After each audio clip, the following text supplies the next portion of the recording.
श्री महागुरभ्यो नमः। हरिः ओम। सदाशिवसमारम्भां शंकराचार्यमध्यमाम् अस्मदाचार्यपर्यन्तां वन्दे गुरुपरम्पराम्। ஜெம் டிவி நண்பர்களுக்கு எனது வணக்கங்கள். இன்றைய நாள் அனைவருக்கும் இனிய நாளாக அமைய எல்லாம் வல்ல இறைவனை வேண்டி இன்றைய எம்மதமும் நம்மதமே நிகழ்ச்சிக்கு செல்வோம். இன்னைக்கு நம்ம நிர்வாண சதகத்திலேருந்து ஒரு ஸ்லோகத்தை விளக்கத்துடன் பார்த்துட்டு நேற்றைய தினத்தின் நீதி கதையின் தொடர்ச்சியை காண்போம். ந ச பிராணசஞ்ஞோ ந வை பஞ்சவாயு ந வா சப்ததாது ந வா பஞ்சகோஷ ந வாக்பாணிபாதம் ந சோபஸ்தபாயு சிதானந்த ரூப சிவோஹம் சிவோஹம். இந்த ஸ்லோகம் ஆத்ம சதகத்தின் நிர்வாண சதகத்தின் இரண்டாவது ஸ்லோகமாக இருக்கு.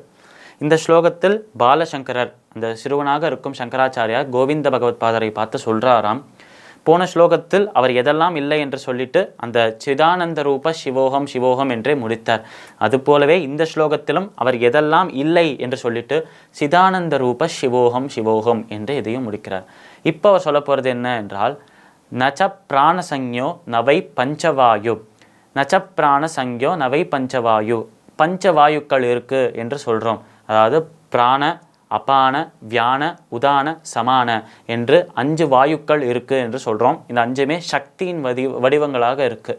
இப்படி சக்தியின் வடிவங்களாக இருக்கும் இந்த 5 வாயுக்களை வைத்து தான் நம்ம உடலுக்குள்ள சக்தி வர்றது, உடலுக்குள்ளேயே சக்தி பரவுறது, உடல்லேருந்து தேவையில்லாத சக்தி வெளியில் போகிறது.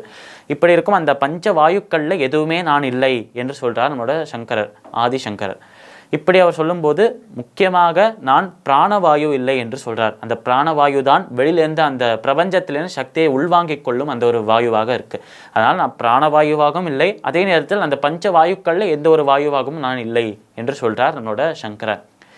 நவா சப்ததாது நவா பஞ்சகோஷ, நவா சப்ததாது இந்த உடலை உருவாக்குற 7 இன்க்ரீடியன்ஸில் எதுவுமாகவும் நான் இல்லை என்று சொல்கிறார். 7 பொருட்களை வைத்து தான் இந்த ஒரு உடலை உருவாக்குறா என்று சொல்கிறார்.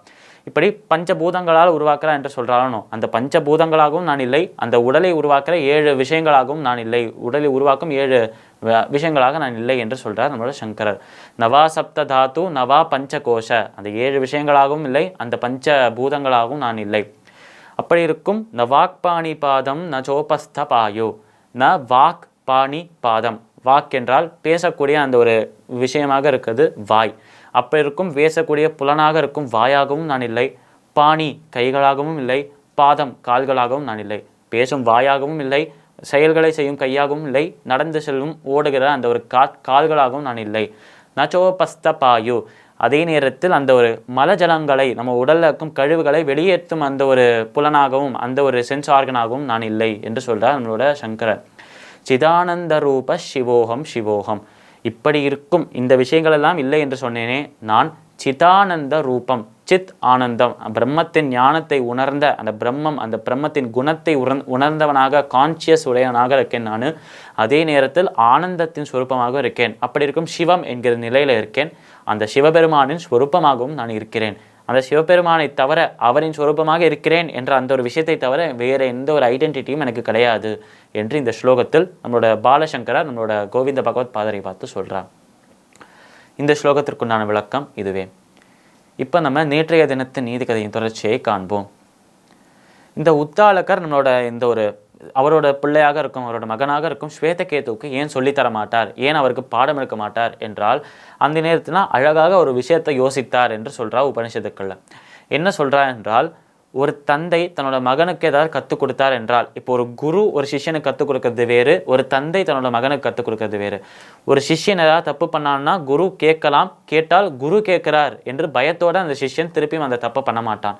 இதுவே ஒரு மகன் தந்தையின் மகனாக இருப்பவன் தந்தைக்கிட்டேயே பாடம் கற்றுக்கொண்டான் என்றால், அவன் ஏதாவது தப்பு பண்ணாலும் ஒன்று அந்த தந்தை பரிவில் அவரோட அந்த கருணையில் மன்னிச்சு விட்டுருவார், இல்லை அவர் அந்த கருணையை தாண்டி ஒரு குருவாக இருக்கணும் என்று ஒரு பக்குவத்தோடு அந்த பிள்ளைக்கு எடுத்து சொன்னாலும் அப்பா தானே சொல்கிறா, இதெல்லாம் கடைப்பிடிக்கணுமா என்று லேசாக எடுத்துப்பானாம் அந்த சிறுவன்.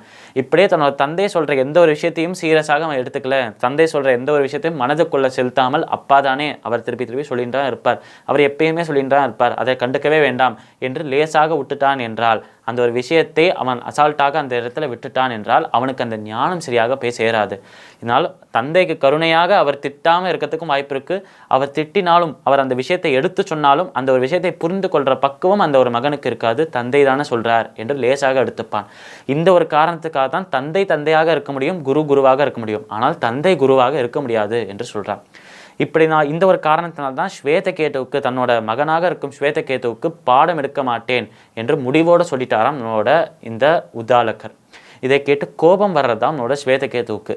இப்படி கோபமடைந்த ஸ்வேதகேது அடுத்தது என்ன செய்கிறார், இந்த கதை மேலும் இப்படி நகர்றது, இந்த கதையில் வரும் திருப்பங்கள் என்ன, நாளை தினம் பார்க்கலாம்.